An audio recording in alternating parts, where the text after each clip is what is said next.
नमस्कार। आज इस चैनल में आप लोगों का स्वागत है। इस चैनल के माध्यम से हम आप लोगों को बताने के लिए जा रहे हैं कि देखिए, काम का वेग अर्थात काम क्रोध मद मोह लोभ, ये वेग कितने प्रभावशाली होते हैं ये शायद मनुष्य को पता नहीं है। देखिए, जो मनुष्य साधना के क्षेत्र में चलता है उसे इन वेगों के प्रभाव को मालूम पड़ जाता है कि देखिए काम का वेग कितना प्रभावशाली होता है। तो हम आप लोगों को ये साफ साफ बताने के लिए जा रहे हैं कि 84 लाख योनियों के बाद जो मनुष्य का जन्म प्राप्त हुआ है, इस मनुष्य जन्म का उद्देश्य एकमात्र परमात्मा को प्राप्त करना है। देखिए, जो मनुष्य परमात्मा के मार्ग पर नहीं चलते हैं वे अपने जीवन को बर्बाद कर डालते हैं, और जो मनुष्य परमात्मा के मार्ग पर चलते हैं वो हकीकत की ज़िंदगी जीते हैं। अब देखिए, 84 लाख योनियों में जो मनुष्य का जन्म हुआ है, इसका सिर्फ एकमात्र उद्देश्य यही है कि परमात्मा को प्राप्त करना और अपने आप को जानना, यही सब उद्देश्य है। देखिए, जब साधक किसी सच्चे गुरु से दीक्षा प्राप्त करके साधना के क्षेत्र में उतरता है तो उसके सामने सब कुछ हकीकत में प्रकट होने लगता है कि संसार में माया क्या है, वेगों का प्रभाव कितना प्रभावशाली है, मनुष्य के जो जीवात्मा है उसकी कितनी क्षमता है, इत्यादि सब बातों का ज्ञान हो जाता है।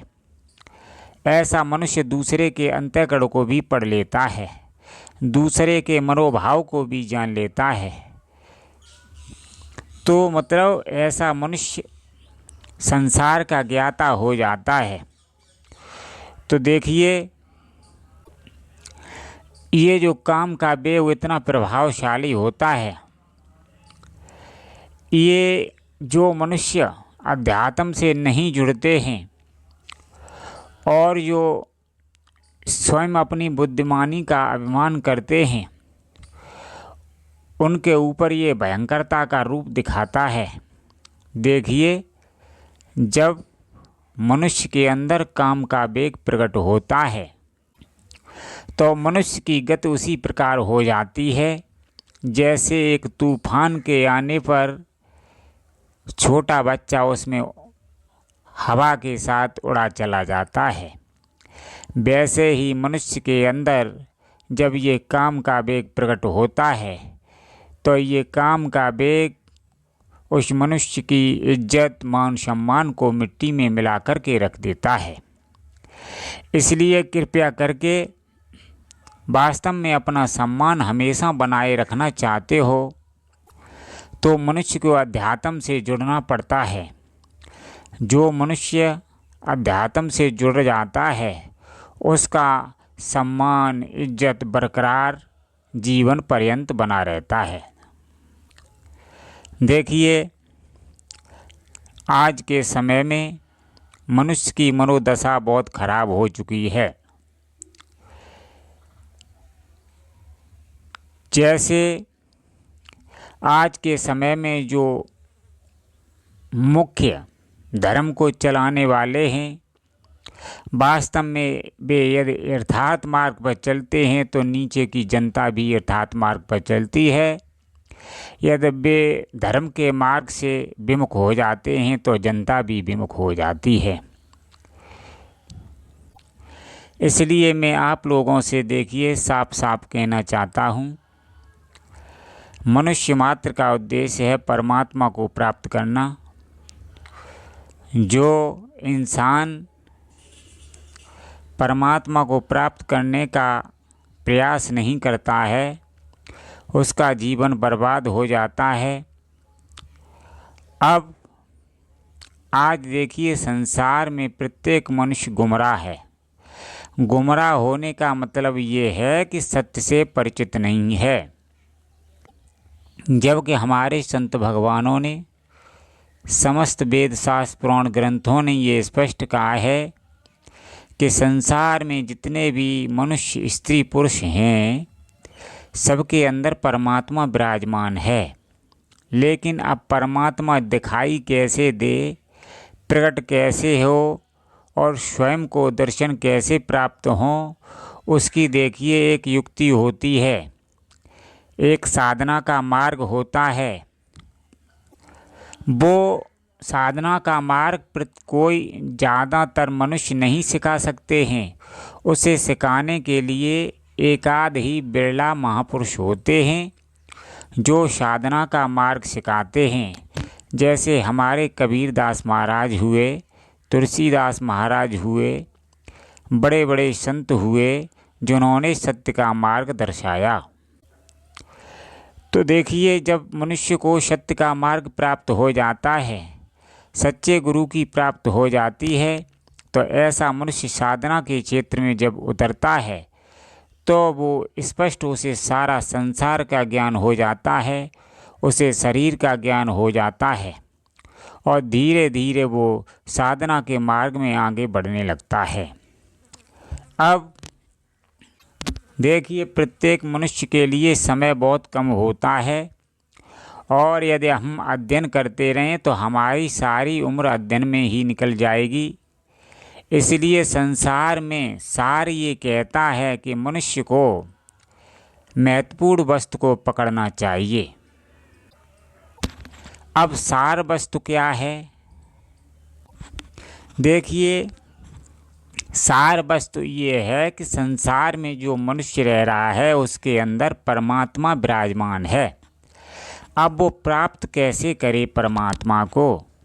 इसके लिए सच्चे संत की शरण में जाने से क्या होता है, उनसे युक्ति सीख कर के जब मनुष्य शाम सुबह अभ्यास करता है तो धीरे धीरे उसे जो कुछ भी हमारे सद्ग्रंथों में वर्णित है सब प्रकट होने लगता है।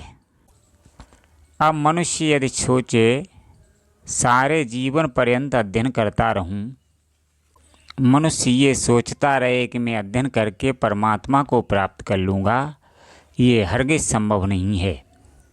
देखिए परमात्मा को प्राप्त मनुष्य यदि करना चाहता है तो ना तो परमात्मा का मार्ग थोड़ा बहुत परमात्मा के बारे में बताया तो शास्त्र वेद शास्त्र पुराणों में गया है, लेकिन सच्ची युक्त संतों के पास ही प्राप्त होगी।